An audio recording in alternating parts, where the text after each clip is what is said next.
Caleb Brooks is a determined financial consultant with a promising future, heading to a critical meeting at a prestigious bank that could change everything. But when he arrives, he's unexpectedly blocked by security, turned away without even a glance at his credentials. It's clear that this rejection isn't about his abilities, but about the color of his skin. Faced with this blatant discrimination, Caleb must decide, stay silent or take a stand. With the support of a seasoned lawyer and a brave witness, Caleb embarks on a challenging legal battle against the powerful bank. What begins as a personal struggle quickly becomes a fight for justice, one that puts him in the spotlight and tests his strength, determination, and hope. How far will Caleb go to fight for what's right, and will he prevail when the stakes get higher than he ever imagined? Subscribe now to follow Caleb's journey, and let us know in the comments. Would you have the courage to take on this fight? The city was waking up, but for Caleb Brooks, the morning had started long before the first rays of light crept over the horizon. He had been up since 5 a.m., lying in bed, thoughts racing as he considered the day ahead. He listened to the distant hum of the early traffic and the occasional siren, a constant reminder of life's ceaseless churn in the city. Caleb sat up, swinging his legs over the edge of the bed, and rubbed his hands over his face. He stared at his reflection in the bedroom mirror, dark brown eyes set in a serious face, his short-cropped hair neatly groomed. He took a moment to remind himself why today was important. It was more than just a meeting, it was an opportunity, a chance to break into new circles and expand his consulting firm beyond its current client base. He had grown up in a small apartment in a working-class neighborhood, where his parents had worked themselves to the bone to provide for him and his younger siblings. They had taught him the value of hard work and perseverance, but they had also warned him that he would have to work twice as hard to get half as far. The world wasn't always fair, but Caleb had learned how to navigate it, carefully, strategically, always aware of the unspoken rules. He showered, dressed in his best navy blue suit, and meticulously adjusted his tie in the mirror. It was a look he had perfected over the years. Professional, unassuming, but with just enough style to make an impression. He double-checked his briefcase, running through the presentation slides he had spent weeks refining, making sure everything was in place. He was ready. By 7:30 a.m., Caleb was on the subway, clutching a cup of steaming coffee as the train rumbled through the underground tunnels. The car was packed with commuters, faces lined with familiar morning weariness. Caleb watched the city pass by through the graffiti-streaked windows, reminding himself again of how far he had come, from those crowded classrooms and summer jobs to owning his own firm. Central Trust Bank had been on his radar for months. The partnership he sought today could provide small business loans to underrepresented communities, people like his parents, who had struggled to secure fair financing back in the day. It was more than a business opportunity. It was a chance to make a difference. As he ascended the stairs out of the subway station and into the bustling downtown streets, he could feel a sense of purpose thrumming in his chest. The bank's headquarters loomed ahead, its glass facade catching the morning light and reflecting the cloud-streaked sky. He paused for a moment outside, taking a breath as he looked up at the sleek building, his mind buzzing with anticipation. This is it, he thought. This is where everything changes. He adjusted his briefcase, straightened his jacket, and made his way toward the entrance. But as he reached the heavy glass doors, his optimism began to sour. Two security guards stood outside, their expressions unreadable beneath the brims of their caps. One of them, a tall, broad-shouldered man with a hard, chiseled face, stepped forward as Caleb reached for the door handle. "Can I help you, sir?" The guard's tone was polite, but there was a distance in his eyes that Caleb couldn't ignore. "Yes, I have a 10 a.m. meeting with Mr. Miller," Caleb replied, trying to keep his voice steady and businesslike. He reached into his briefcase and pulled out his ID and the printed appointment confirmation, holding them out for the guard to see. The guard barely glanced at the papers. His eyes flicked over Caleb's face, and he exchanged a look with his colleague, a shorter, stockier man who remained silent but watchful. There was a brief, loaded pause before the taller guard spoke again. "I'm sorry, sir," he said, his voice taking on a firmer edge. "We can't let you in today. Management's orders." Caleb blinked, momentarily thrown off balance. "What do you mean?" "I have a scheduled appointment. You can call up to Mr. Miller's office. He's expecting me." The guard shook his head. We've been instructed to be extra cautious today. You'll need to leave. Caleb's heart sank. He could feel the heat rising in his face, a flush of anger and confusion. This is ridiculous. I have a confirmed meeting. I came all the way here for this. The guard's expression hardened. Sir, I'm asking you to step away. If you refuse, we'll have to escort you off the premises. Caleb could feel the eyes of passers-by on him now, curious glances cast in his direction. The city moved around him, people heading to work, rushing to catch buses. But for him, time seemed to slow. His grip tightened around the handle of his briefcase, his mind racing. He wanted to demand an explanation, to refuse to back down, but the cold, unyielding look in the guard's eyes told him it would be useless. He took a breath, willing himself to stay calm. Can you at least tell me what this is about? Why I'm being refused entry? The guard's lips thinned into a flat line. It's not about your appointment, sir. It's about you. Now step away. The words hit Caleb like a punch to the gut. He stood there for a moment, struggling to process what he was hearing, the full weight of the situation sinking in. He had dealt with discrimination before, small, insidious moments that ate away at his confidence. But this was different. This was blatant, undeniable, happening in front of a building full of people. His hands shook as he slowly lowered the briefcase to his side. He forced himself to turn away, to walk back down the steps, even though every fiber of his being screamed at him to keep fighting. He could feel the eyes of the guards bored into his back, could hear the whispers of onlookers as he made his way down the sidewalk, shoulders stiff with tension. As he walked away from the bank, the weight of what had just happened settled heavily on him. The morning sun, which had felt so bright and hopeful just minutes before, now seemed harsh and unwelcoming. His thoughts spiraled, a storm of anger, disbelief, and a deep, gnawing sense of injustice. He had worked so hard, climbed so high, and still, it hadn't been enough. Caleb found himself wandering the city, his feet moving without direction as his thoughts churned inside his head. He barely registered the sounds of honking horns and passing conversations, the busy hum of the city around him. His mind was still back at the bank, replaying the scene over and over, searching for something he could have done differently, some way he could have changed the outcome. But no matter how he turned it over in his mind, the conclusion was always the same. The guards hadn't seen his qualifications, his polished resume, or the hours he had spent perfecting his pitch. They had seen his skin, and they had made their decision before he even opened his mouth. He passed through a small park on the edge of downtown, where the noise of the city was muted by the trees. Finding an empty bench, he sat down heavily, letting his briefcase drop to the ground beside him. He buried his face in his hands, trying to steady his breathing, but the anger and humiliation that had been simmering inside him finally boiled over. Hot tears pricked at his eyes, and he clenched his fists, trying to fight them back. He hadn't cried in years, hadn't allowed himself to. He had always prided himself on his ability to stay composed, to push through whatever challenges came his way. But now, sitting alone in that quiet park, the weight of it all pressed down on him until he felt like he might break. He thought about his parents, about the sacrifices they had made to give him a chance at a better life. He thought about all the times he had been told he was one of the good ones, about the countless subtle slights and outright rejections he had faced over the years. And he thought about how, for all his hard work, all his careful planning, he had still ended up here, standing outside a bank, being told that he didn't belong. The tears came then, slipping past his defenses, each one carrying the weight of years of unspoken pain. He quickly wiped his face, angry at himself for letting it get to him, but tears kept coming.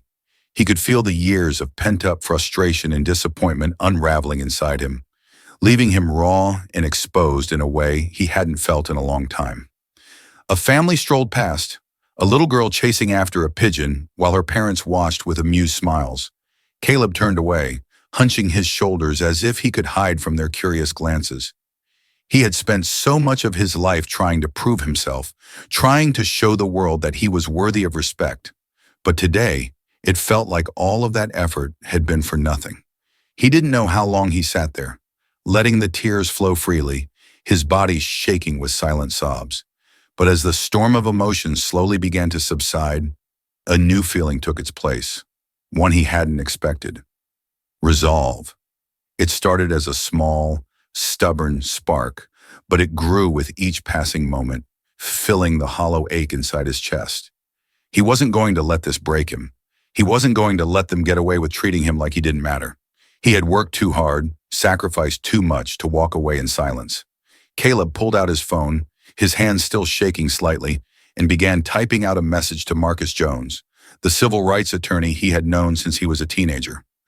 Marcus had been a mentor to him, a guiding voice through some of the toughest moments of his life. Marcus, something happened today at Central Trust. I need to talk to you. He hit send and took a deep breath, feeling a strange sense of calm settle over him.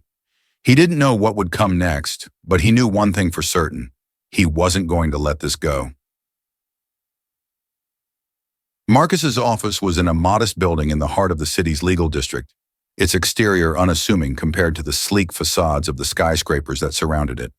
But inside, the walls were lined with photographs of protests, framed newspaper clippings from past cases, and certificates that spoke of decades of work on civil rights. Caleb arrived just after noon, his mind still buzzing with the events of the morning. He hadn't had time to go home and change, and he felt the weight of his suit jacket, now wrinkled from his aimless wandering, pressing against his shoulders. As he pushed through the glass doors, he was met by the familiar scent of old books and fresh coffee, a combination that always reminded him of late-night strategy sessions with Marcus. Marcus Jones looked up from his desk as Caleb entered, his expression softening with concern. He was a tall man in his late 50s, with salt and pepper hair and a voice that could calm a room. "Caleb," he said, rising to offer a firm handshake. "Take a seat, son. You sounded like you've had a rough morning." Caleb sat down, the leather chair creaking beneath him as he tried to find his words. He hadn't fully processed what he was feeling, but as he began to speak, the story spilled out of him. Every detail from the moment he approached the bank to the cold dismissal from the guards. He described the looks they had exchanged, the flat refusal to acknowledge his documents, and the way their words had cut through him. Marcus listened intently, leaning forward in his chair, his expression growing more serious with each word. When Caleb finished, there was a heavy silence between them, filled only by the soft ticking of the clock on the wall.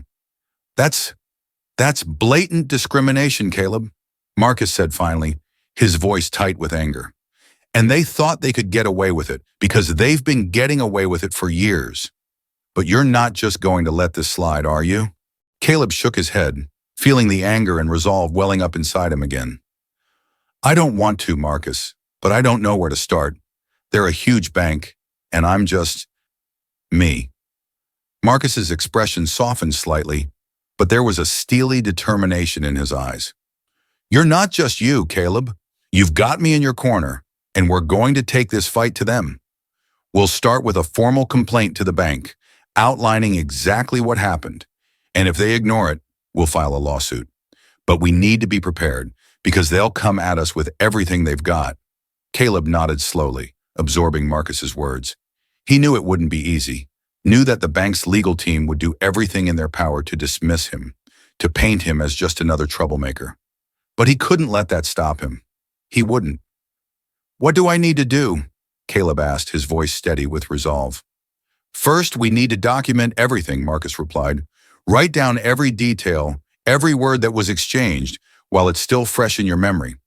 I'll reach out to any witnesses who might have seen the incident. We'll build a timeline, get the security footage if we can, and make sure they can't twist the facts." He paused, meeting Caleb's gaze with a seriousness that cut through the room. "This is going to be a fight, Caleb. The bank will try to settle, try to sweep this under the rug, but you'll need to decide if you're in this for the long haul. Once we go public, your story will be out there, for better or for worse." Caleb took a deep breath, the weight of the decision settling over him. But as he looked into Marcus's eyes, he knew that he couldn't turn back now. "I'm in, Marcus," he said firmly. "Whatever it takes." Marcus smiled, a glimmer of pride in his eyes. "Good. Now let's get to work." The days that followed were a blur of activity. Caleb spent hours at Marcus's office, going over the details of the incident, piecing together every interaction, every glance, every word that might be used in their case. Marcus reached out to witnesses, including Tina Williams, a passerby who had seen the confrontation unfold and agreed to provide a statement.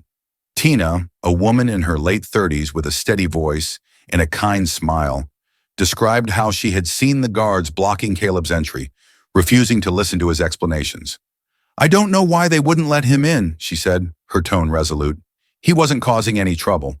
They just seemed hostile." Caleb felt a surge of gratitude toward Tina, but the anger still simmered beneath the surface. He knew that the fight ahead would be long and brutal, that the bank's legal team would do everything in their power to discredit him and downplay what had happened. As the complaint was drafted and filed, Caleb and Marcus braced themselves for the bank's response. It didn't take long for the backlash to begin. The bank issued a statement dismissing the incident as a misunderstanding, insisting that their security protocols had been followed correctly and that Caleb's claims were an unfortunate misinterpretation. The statement made its way to the press, and soon Caleb's story was being debated on news channels and social media. Caleb watched the coverage with a mixture of frustration and determination. He knew that the bank's narrative was designed to make him seem like he was overreacting, that he had imagined the discrimination. But he also knew that he had a voice, and he wasn't afraid to use it. He took to social media, sharing his story in his own words, detailing what had happened that day and why he was fighting back. To his surprise, the post went viral, garnering thousands of shares and comments from people across the country, many of whom had faced similar experiences. But alongside the messages of support came a wave of hostility. Anonymous accounts called him a liar, accused him of seeking attention, and hurled racial slurs that cut deeper than he cared to admit. Marcus had warned him that the road would be difficult, but knowing it and living it were two different things. One night after a particularly brutal wave of online attacks, Caleb found himself lying awake in bed, staring at the ceiling. Doubts gnawed at him, questions that he couldn't quiet. Is this worth it? Am I making a mistake? But as he closed his eyes, he remembered the look on the guard's face when he told him to leave. He remembered the cold dismissal, the humiliation, and the way it had made him feel like he didn't belong. And he knew deep down that he couldn't walk away from this fight, not when there was so much at stake. The next morning, Caleb met Marcus at the law office, ready to face whatever came next.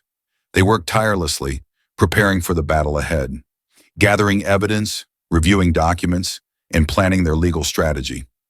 As the media continued to cover the story, Caleb's name became a symbol of the fight for equality, a reminder that some battles couldn't be won by staying silent. It wasn't the future he had imagined for himself, but it was one he was determined to see through to the end. The law office buzzed with a kind of tense energy that Caleb had never experienced before. It was a far cry from the quiet spaces he was used to working in as a financial consultant, where most of the action happened behind spreadsheets and polished presentations. Here, every phone call, every file, every piece of paper felt like a weapon in a battle that could turn at any moment. Marcus's office was covered in stacks of documents, witness statements, records of Caleb's communications with the bank, and pages of legal research. A whiteboard on the far wall was filled with scribbled timelines and notes, a messy but precise mapping of the events that had led them to this point. Caleb sat across from Marcus, a legal pad in front of him filled with his own notes. His mind was still reeling from the bank's public statement, the carefully worded attempt to brush aside his experience as a misunderstanding. It stung more than he wanted to admit, being painted as the unreasonable one, the troublemaker who had blown a minor incident out of proportion. Marcus tapped a pen against the edge of the desk, his brow furrowed in concentration. "We're going to need more than just your word and Tina's statement. We need hard evidence, Caleb. They've already tried to downplay this, and their lawyers are going to tear into every detail. If we want to prove this wasn't a misunderstanding, we have to be meticulous." Caleb nodded, feeling the weight of the task pressing down on him. "What do we have so far?" Marcus flipped through a thick file. "We have Tina's statement, which is strong, but she didn't hear everything. I've reached out to a few other people who were in the area, but most of them don't want to get involved. We have the initial security footage they sent us, but it's clearly edited. I filed a motion for the uncut footage, but they're fighting it. That's going to take some time." Caleb frowned. "What about the emails and appointment confirmations? The ones that show I had a legitimate reason to be there? Marcus nodded. Those will help, but we need more to show that this was about discrimination, not just an overly cautious security team. We're going to have to make them hand over their internal communications. If there's any mention of why they singled you out, we need to find it. Caleb leaned back, his frustration bubbling to the surface. They're going to fight us every step of the way, aren't they? Marcus met his gaze, his expression steady but serious. Yes, they will, but we expected that, and we're not backing down. They spent the next several hours combing through the details, reviewing the incident from every possible angle. Caleb wrote out his recollection of the events again, noting every detail he could remember about the guards' expressions, the tone of their voices, and the way they had exchanged looks before turning him away. He felt like he was dissecting a wound, reopening the pain with every word, but he knew it was necessary. In between the legal work, Marcus made phone calls to potential witnesses, speaking in the low, calm voice that Caleb had always found reassuring. He reached out to a former bank employee who hinted at a culture of bias and profiling, though she hesitated to get involved publicly. It was a small thread, but it was something. Caleb watched as Marcus worked, feeling a strange mixture of gratitude and guilt. He knew that Marcus believed in the case, but he also knew the toll it was taking. Marcus had other clients, other cases, but he was devoting a huge amount of time and energy to this one. And Caleb couldn't shake the fear that if they lost, it would be because he hadn't been strong enough, hadn't found the right words to prove the truth. At the end of the day, as the light outside Marcus's office dimmed and the city's nightlife began to wake up, they finally called it a night. Caleb packed up his things, but before he left, Marcus put a hand on his shoulder. We're getting closer, Caleb. It's going to be a long road, but we're making progress. Don't let them make you doubt yourself. Caleb managed a tight smile, feeling the tension in his chest ease slightly. Thanks, Marcus. I'll try to remember that. But as he walked out into the cool night air, he couldn't help but feel the uncertainty creeping back in. He knew they had a chance, but he also knew how much was riding on that chance. The story refused to go away.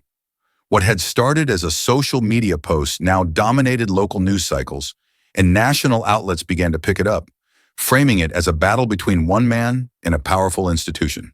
Caleb's face appeared on news websites and talk shows, accompanied by headlines like, "Financial Consultant Claims Racial Discrimination at Central Trust Bank," and "Standing Up for Justice, the Case That's Dividing a City." Everywhere Caleb went, he could feel the eyes on him, curious, judgmental, sympathetic. His phone buzzed constantly with messages, calls, and emails. Some were supportive, strangers offering encouragement, sharing their own stories of being shut out and overlooked. But the hate flowed just as freely. Anonymous threats, nasty comments accusing him of lying, of playing the race card. The negativity had a way of creeping under his skin, no matter how hard he tried to ignore it. One evening, Caleb sat in his small living room, the television playing yet another news segment about the case. His laptop rested on the coffee table, showing a stream of comments on his latest post, a mix of well wishes and vitriol. He leaned back against the couch, rubbing his temples as he tried to process the whirlwind his life had become. It was exhausting, feeling like every word he said, every decision he made, was being scrutinized by the world. He hadn't realized how exposed he would feel, how raw the process would make him. He thought back to the conversation he'd had with Marcus just a few days earlier. "You need to be prepared for them to try and make this about you, Caleb," Marcus had said, his voice grave. "They'll question your character, your intentions. They'll make you out to be the problem, not the system." Caleb had nodded, telling himself that he was ready for it. But now, sitting alone in his apartment, he wasn't so sure. He had always thought of himself as resilient, but this constant pressure, the endless criticism, it was more than he had imagined. His thoughts were interrupted by a knock at the door. He opened it to find a familiar face. Tina Williams, the witness who had agreed to testify on his behalf. She had stopped by a few times since the story had broken, always bringing a sense of calm with her. "I thought you might need some company," Tina said with a small smile, holding up a takeout bag. "Hope you like Thai food." Caleb chuckled. The tension eased just a bit as he stepped aside to let her in. Thanks, Tina. I could use the distraction. They sat down in the living room, eating takeout and talking about everything but the case.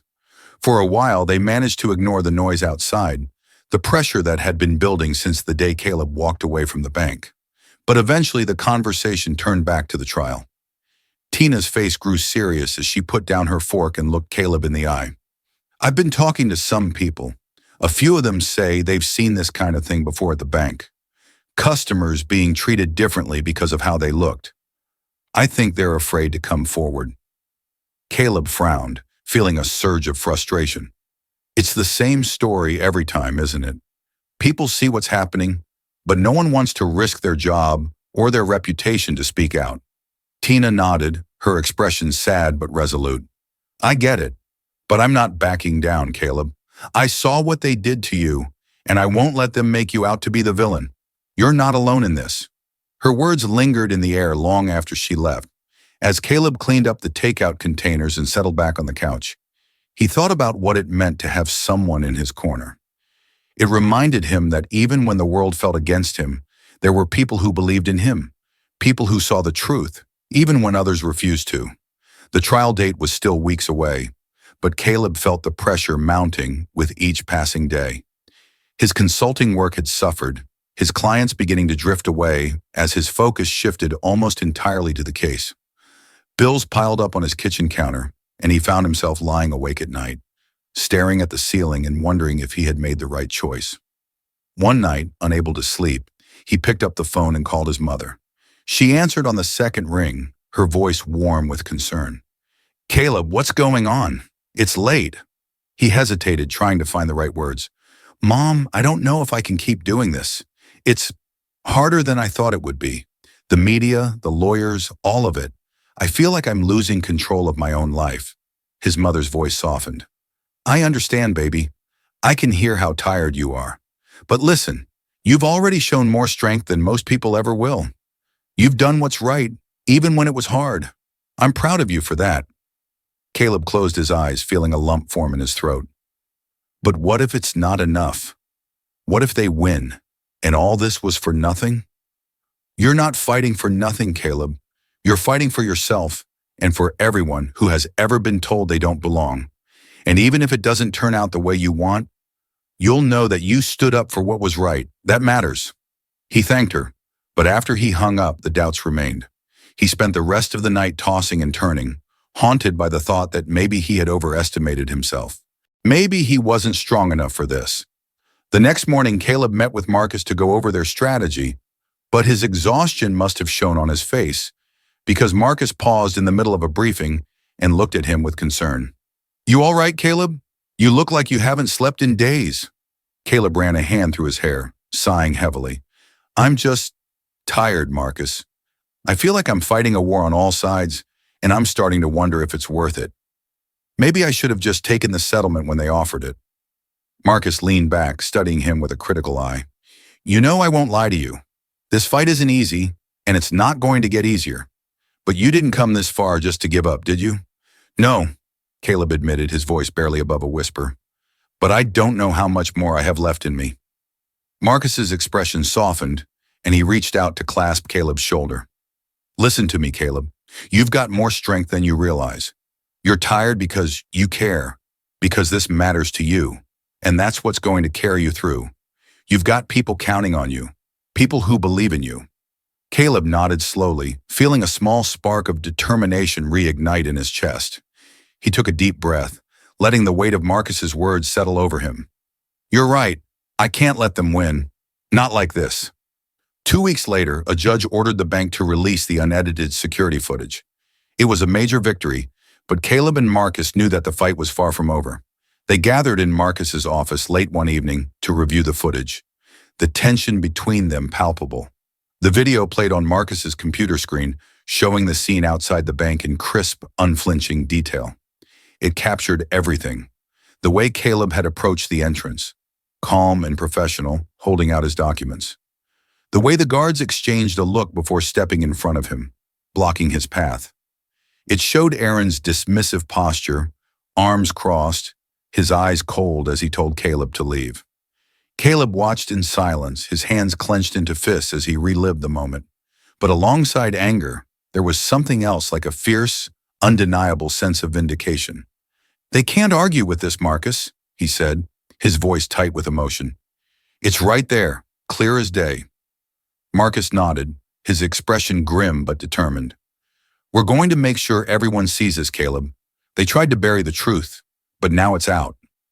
The footage leaked to the media within days, sparking a new wave of outrage. News stations played the video on repeat, analyzing every frame, and social media exploded with calls for accountability. People who had once doubted Caleb's story now rallied behind him, using the hashtag number Justice for Caleb. Outside the bank, protesters gathered with signs demanding change, their voices rising in a chorus that echoed through the city streets. Caleb watched the coverage from Marcus's office, feeling a mix of hope and trepidation. He knew that the tide was turning, but he also knew that the bank's lawyers would be more determined than ever to discredit him. Across town, in the sleek, glass-walled offices of Central Trust, David Miller sat with Emily Wright, the bank's lead attorney. They watched the news coverage in silence, the unedited footage playing on a loop. Emily's face was tense, her composure slipping for the first time. "This is bad, David, really bad. We need to change our strategy. If this goes to trial, we could lose everything." David's expression was unreadable as he stared at the screen. He had spent his entire career maintaining the bank's spotless reputation, but now in the face of this footage, he felt the ground shifting beneath him. "Do whatever you need to do, Emily, but make sure we win." With the unedited footage out in the open, the bank's legal team scrambled to regain control of the narrative. They doubled down on their claim that the incident had been a misunderstanding, but their arguments rang hollow in the face of the video evidence. And soon the court set a date for the trial. Caleb's nerves twisted into tight knots as the date approached.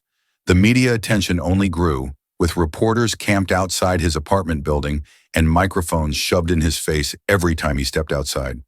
He tried to ignore the cameras to focus on the task at hand, but it was impossible to forget that every moment was being documented, analyzed, judged.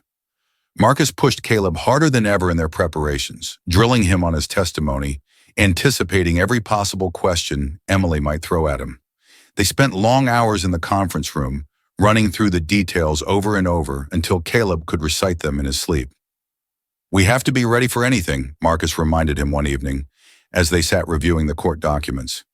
"They're going to come at you from every angle. But remember, you know the truth. Just stick to it." Caleb nodded, but the tension in his chest remained. He couldn't shake the feeling that he was walking into a storm, one that could either break him or make him stronger than ever. But as the trial date drew closer, he found himself thinking back to the people who had reached out to him, to the stories they had shared. He thought of Tina, standing by his side, and of Marcus's unwavering faith in their fight. And he reminded himself that no matter how terrifying the road ahead seemed, he wasn't walking it alone. The morning of the trial dawned gray and overcast, with a light drizzle that seemed to match the weight in Caleb's chest. He put on his best suit, adjusting the tie in the mirror, trying to calm his racing heart. Today he would face the bank in court, with the whole world watching. Today he would tell his story. He took a deep breath, straightened his shoulders, and walked out the door. The courthouse loomed large, its stone facade imposing against the slate-gray sky. A light drizzle fell, misting the crowds gathered outside, but the reporters and onlookers didn't seem to care. They pressed against the barricades, cameras flashing, voices rising in a cacophony as they called out for Caleb. His name had become a lightning rod, drawing attention from every corner of the city. Caleb stepped out of the cab, tugging the collar of his coat tighter against the cold as he scanned the sea of faces. His heart hammered in his chest, a mix of anxiety and determination coursing through him. Marcus stood beside him, his expression calm but serious, as always. He placed a reassuring hand on Caleb's shoulder. "Keep your head up, Caleb. Today's the day we make our case." Caleb nodded, forcing himself to steady his breathing.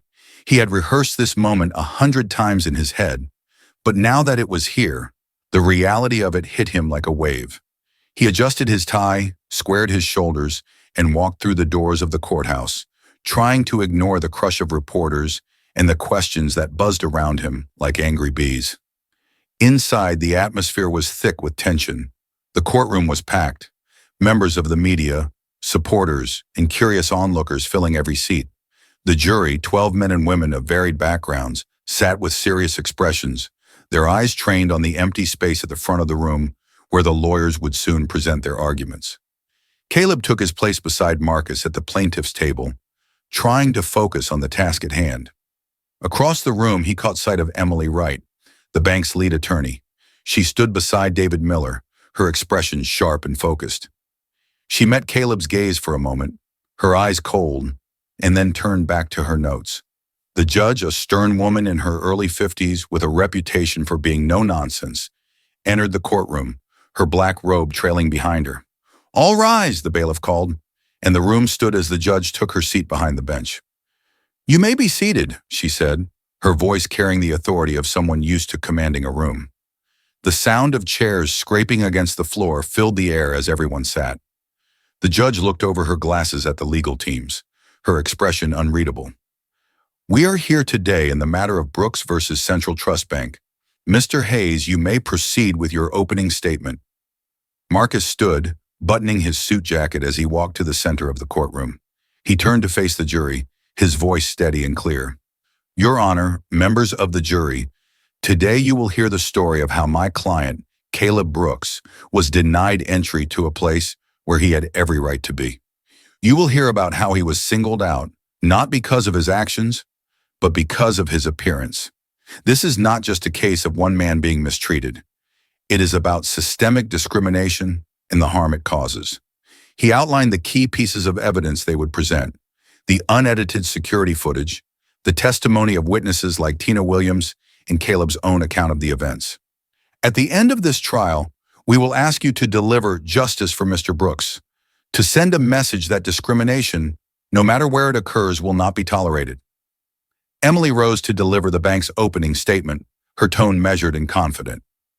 "Your Honor, members of the jury, the defense will show that the actions of the bank's employees were consistent with security procedures.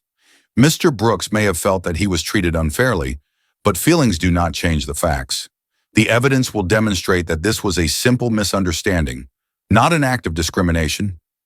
Her words were smooth, but Caleb could hear the underlying strategy.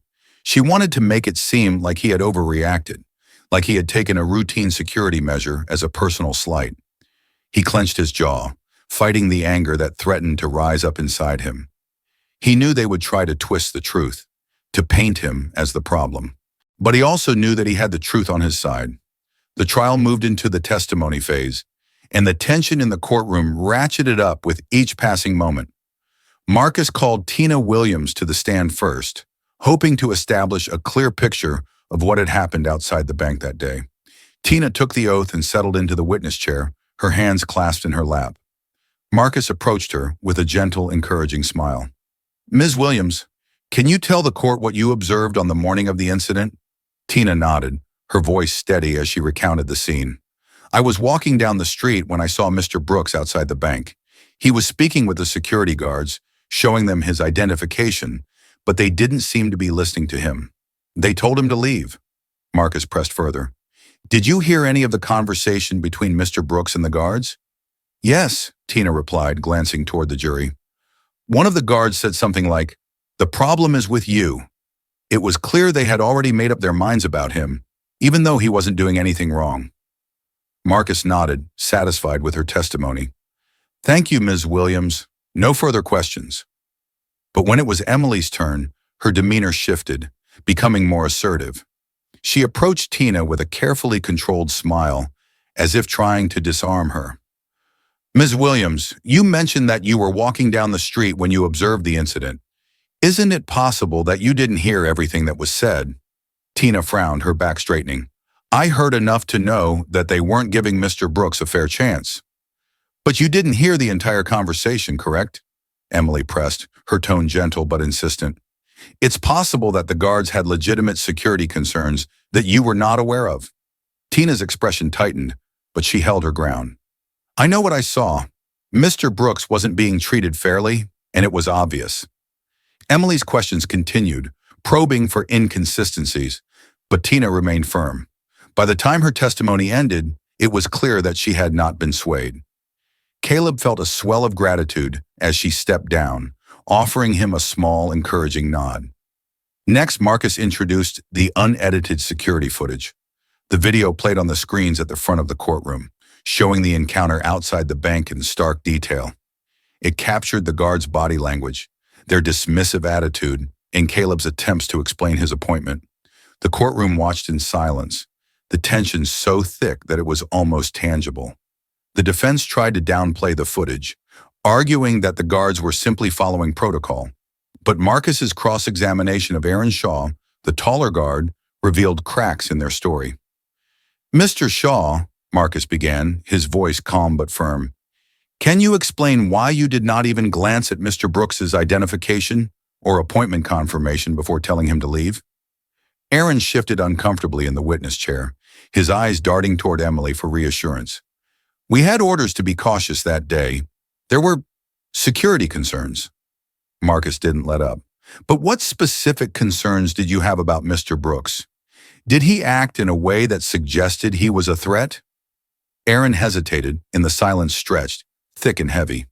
Finally, he muttered, "No, but we had to be careful." "So you judged him without any evidence of wrongdoing?" Marcus pressed, his voice rising. "You made assumptions about him based on what you saw, not what he did." Emily quickly objected, but the damage was done. The implication hung in the air, unspoken but clear. When the time came for Caleb to take the stand, the weight of the moment settled on him like a physical force. He took a deep breath as he raised his right hand, swearing to tell the truth. Marcus stood beside him, offering a nod of encouragement, and Caleb felt a surge of determination through him. "Mr. Brooks," Marcus began, his tone gentle as he guided Caleb through his testimony, "can you describe what happened on the day of the incident?" Caleb's voice was steady as he recounted the events, speaking directly to the jury. He described how he had arrived at the bank, dressed in his best suit, prepared for an important meeting. He talked about how he had approached the guards, how he had tried to show them his appointment confirmation, how they had dismissed him without even looking at his documents. "I was shocked," Caleb said, his voice thick with emotion. "I've dealt with subtle racism before, people assuming I don't belong in certain spaces, treating me like I'm out of place. But this was different. It was blatant. They didn't see me as a professional, or even as a person. They saw me as a threat." He paused, glancing at the faces of the jury, seeing the empathy in some of their eyes. He took a breath, gathering his strength. "I've worked my whole life to get where I am. I've overcome obstacles, faced rejection, but I've never let it stop me. That day at the bank, it made me feel like all of that didn't matter, like I would never be seen for who I am." Marcus let Caleb's words hang in the air, then asked quietly, "And why are you here today, Mr. Brooks? What do you hope to achieve?" Caleb met Marcus's gaze, his voice firm. "I'm here because I refuse to be silent. I refuse to let them treat me like I don't belong. This is about more than just me. It's about every person who has ever been judged because of their appearance, who has ever been made to feel like they're less than. I'm here to stand up for what's right." When Emily took her turn for cross-examination, her questions were sharp and probing, designed to make Caleb appear overly sensitive, unreasonable. She questioned his interpretation of the guard's words, suggesting that he had misread their intentions. "Isn't it possible, Mr. Brooks, that the guards were simply trying to ensure the safety of everyone in the building?" she asked, her tone smooth and measured. Caleb held her gaze, refusing to be rattled. "No, Ms. Wright. I know the difference between a security check and being treated like a criminal. They didn't even look at my documents. They made up their minds about me before I said a word." Emily's attempts to undermine Caleb's credibility fell flat, and by the time he stepped down from the witness stand, he felt a surge of hope. He had told his story, spoken his truth, and now it was up to the jury to decide. As the trial moved into its final phase, the tension in the courtroom reached a fever pitch. Marcus delivered a closing argument that was equal parts passionate and precise, weaving together the evidence and testimony into a narrative that left little room for doubt. "Members of the jury," he began, his voice resonating through the room, "you have seen the footage, you have heard the witnesses, and you have listened to Mr. Brooks. This is not a case of misunderstanding. This is a case of discrimination. Clear and simple. It is about holding accountable those who believe they can treat people differently based on their race and ensuring that this kind of injustice does not go unpunished. He gestured to Caleb, who sat at the plaintiff's table, his hands clasped tightly in front of him. Mr. Brooks has shown incredible courage in bringing this case forward. Now it is up to you to deliver justice, not just for him, but for everyone who has ever faced this kind of treatment. Emily's closing argument, in contrast, focused on creating doubt. She urged the jury to consider the complexities of the situation, emphasizing that the bank had procedures in place to ensure security and that the incident could have been a result of miscommunication. "We ask you not to be swayed by emotion," she said, her voice smooth and practiced. "Consider the facts and remember that not every uncomfortable situation is the result of malice. Mr. Brooks may believe he was treated unfairly, but belief is not the same as evidence." The judge instructed the jury and sent them to deliberate. Caleb sat in the courtroom, his heart pounding in his chest as he watched the jury file out. The minutes stretched into hours, each one feeling like an eternity. Marcus sat beside him, offering quiet words of reassurance, but Caleb could feel the weight of every doubt and fear pressing down on him. When the jury finally returned, the tension in the room was palpable. Caleb's hands were clammy, his breath shallow as he watched the foreman stand, a folded piece of paper in his hand. "Have you reached a verdict?" the judge asked. "We have, Your Honor," the foreman replied, his voice steady. He unfolded the paper, glancing at its contents before looking up at the courtroom. "In the matter of Brooks versus Central Trust Bank, we find in favor of the plaintiff, Mr. Caleb Brooks." For a moment, Caleb couldn't believe what he was hearing. The words echoed in his mind, their meaning sinking in slowly, like the first rays of sunlight breaking through a storm. The tension in his chest released all at once, replaced by a rush of emotion that nearly overwhelmed him. He heard a cheer rise from the back of the courtroom, where a small group of supporters had gathered. Tina among them, her face lit up with a smile. Marcus squeezed Caleb's shoulder, his own expression filled with pride. "You did it, Caleb," Marcus said, his voice filled with warmth. "You stood up, and you won." Caleb felt tears welling up in his eyes, but this time, they weren't tears of frustration or pain. They were tears of relief, of joy, of knowing that he had fought for something that mattered and that he had been heard. David Miller and Emily Wright sat on the other side of the courtroom, their expressions stunned. The bank's legal team quickly gathered their papers, whispering urgently among themselves. But the damage had been done. The court's decision would be broadcast on every news channel by the end of the day, and the narrative had shifted irrevocably. Outside the courthouse, Caleb and Marcus were met by a sea of reporters, microphones thrust toward them as cameras flashed. Marcus spoke first, addressing the crowd with the calm authority that had carried him through the trial. "Today, justice was served," he declared, his voice carrying over the noise. "This verdict is not just a victory for Mr. Brooks, but for everyone who has ever been treated unfairly because of the color of their skin. We hope this sends a clear message. Discrimination has no place in our society." Caleb stood beside him, his voice steady as he spoke into the microphones. "This fight was never just about me. It was about standing up for what's right. And I hope that today's decision shows that no matter how big the institution, no matter how powerful, we can make a difference if we refuse to be silent." As the reporters continued to fire questions, Caleb felt a sense of peace settle over him. He knew that the fight wasn't over. There would be appeals and the bank would try to rebuild its reputation, but he also knew that they had achieved something that could not be taken away. They had stood up, and they had made their voices heard. In the weeks that followed the verdict, the story of Caleb's victory became a national headline, sparking conversations about systemic discrimination in banking and other industries. Central Trust Bank, under intense public scrutiny, announced a series of reforms, including new diversity training programs and changes to their security protocols. David Miller resigned as CEO, replaced by a new leader who promised to address the bank's past mistakes. Caleb, meanwhile, found himself at the center of a new movement. Invitations poured in for him to speak at rallies and panels, and he became a voice for those who had been marginalized and overlooked. He joined forces with civil rights organizations, advocating for policy changes that would prevent future discrimination. The Brooks Justice Initiative grew from an idea into a full-fledged organization, providing legal aid to people facing discrimination and offering workshops on knowing one's rights. Marcus took on a more formal role within the initiative, mentoring young attorneys who shared his passion for justice. But for all the public attention, Caleb's focus remained on the people who reached out to him, the ones who sent letters and emails, thanking him for being a voice for those who had been silenced. He read each message with a sense of humility, knowing that his story was only one of many, and that the fight for equality was far from over.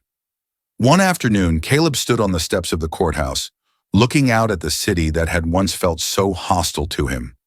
He thought about everything that had led him here, the pain, the fear, the moments of doubt. He thought about the people who had stood by him, who had believed in him even when he struggled to believe in himself. Marcus joined him on the steps, a quiet smile playing at the corners of his mouth. "You've done good, Caleb," he said. "You've made a difference."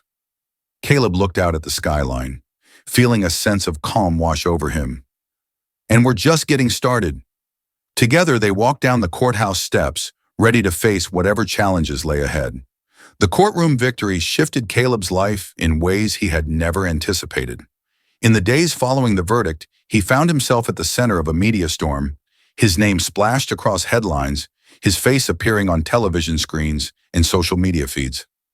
Everyone wanted to know his story, how he had stood up against a powerful institution, how he had found the courage to keep fighting when so many would have walked away. The attention was exhilarating, but it also left him feeling exposed, like a wound that had yet to heal.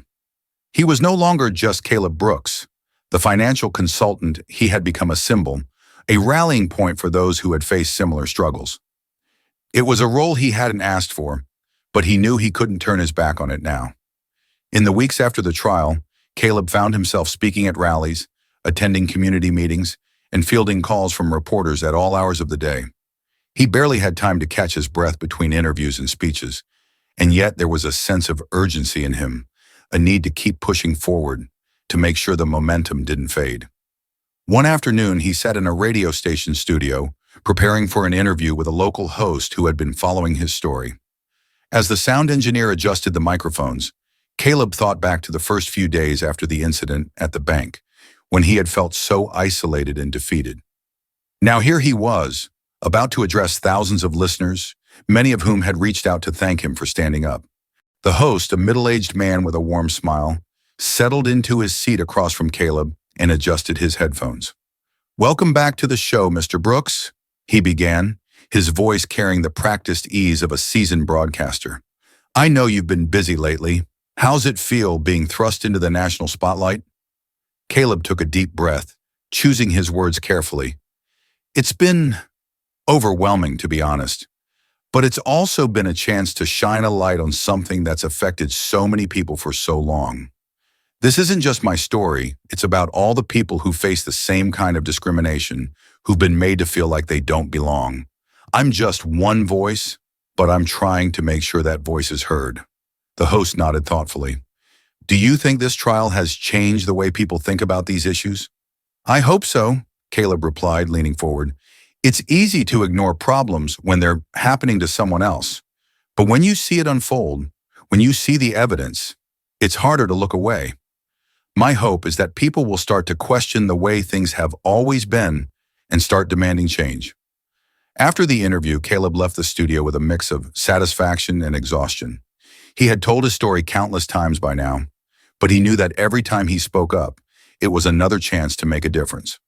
As he stepped out into the cool evening air, he allowed himself a small smile, feeling a sense of purpose settling in his chest. Back at Marcus's office, the Brooks Justice Initiative was taking shape. It had started as a rough idea, scrawled on a napkin in the days following the trial, but now it has become a reality.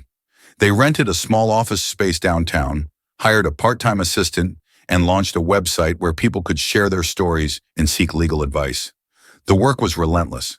Marcus and Caleb spent long hours reaching out to donors, writing grant proposals, and networking with civil rights organizations that could help expand their reach. They recruited volunteer law students eager to make a difference, retired attorneys looking for a cause, and community activists who had been fighting these battles for years. Jasmine Porter, the young woman Caleb had met at one of his early speeches, became one of their most dedicated volunteers.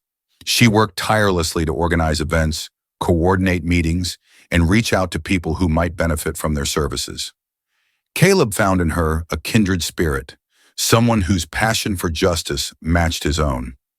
One afternoon, as they sat in the small, cluttered office, surrounded by stacks of pamphlets and flyers, Jasmine looked up from her laptop with a determined expression. "Caleb, I've been thinking, we need to do more outreach in neighborhoods like mine. A lot of people don't even know they have rights, let alone how to fight for them." Caleb nodded, feeling a surge of energy at her words. "You're right, Jasmine. Let's organize some workshops. Teach people about their rights, how to document discrimination, how to find legal support. If we can empower them to stand up for themselves, maybe we can make a real difference." The next few weeks were a whirlwind of activity. Caleb and Jasmine held workshops in community centers, churches, and school gyms, speaking to anyone who would listen. They taught people how to document incidents of discrimination, how to file complaints, and how to advocate for themselves when faced with unfair treatment. They partnered with local legal aid groups, offering pro bono services to those who couldn't afford representation. The workshops were small at first, attended by a handful of people, but word spread quickly. Soon they were filling rooms with people eager to learn, to share their own stories, to find a way to fight back. Caleb saw faces of all ages and backgrounds. Young people who had faced rejection at job interviews, elderly men and women who had been denied services or treated poorly for decades. One evening, after a particularly successful workshop, Caleb and Jasmine sat together in the empty community center, surrounded by folding chairs and discarded flyers. Jasmine turned to him, her face glowing with quiet pride. "You know, Caleb, I think we're actually helping people." Caleb smiled, feeling a warmth spread through his chest. "Yeah, Jasmine, we are. And it feels like we're building something that's going to last." But as the Brooks Justice Initiative grew, so did the challenges. Caleb quickly learned that running an organization was far different from fighting a single legal battle. There were budgets to manage, volunteers to coordinate, and the constant struggle to keep the momentum going when the media's attention began to shift elsewhere. The bank's appeal process was dragging on, adding to Caleb's workload and draining his energy. Central Trust Bank had not given up, and while their appeal had little chance of overturning the original verdict, legal wrangling kept Caleb tied up in courtrooms and conference calls. And then there was the pushback from some corners of the community. Caleb received hate mail, accusations that he was stirring up trouble, that he was trying to profit off his story. Anonymous threats arrived in his email inbox, warning him to back down. He tried not to let it get to him, but there were days when it felt like the world was pressing in on him from all sides. One evening, as Caleb sat in his living room, a stack of unopened letters on the coffee table in front of him, he received a call from Marcus. "You holding up, Caleb?" Marcus asked, his voice tinged with concern. Caleb sighed, running a hand over his face. "I don't know, Marcus. Some days I feel like we're making a difference, but other days, it feels like we're just treading water." Marcus's voice softened. "Listen, I know it's hard, but you're not in this alone. And remember, change doesn't happen overnight. You've already accomplished more than most people ever will. Don't lose sight of that." Caleb closed his eyes, letting the words sink in. "Thanks, Marcus. I needed to hear that." After he hung up, he sat in the quiet for a long time, staring at the stack of letters. He knew that the road ahead would be long and difficult, but he also knew that he couldn't walk away.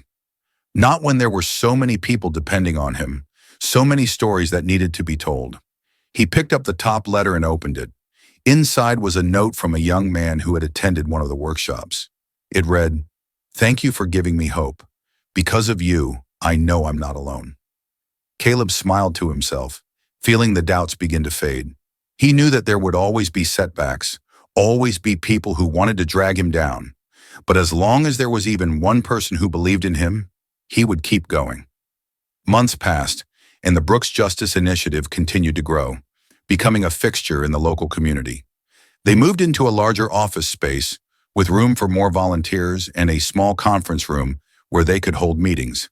They established a hotline for people to call if they needed legal advice, and they began working with city officials to push for changes in local anti-discrimination laws.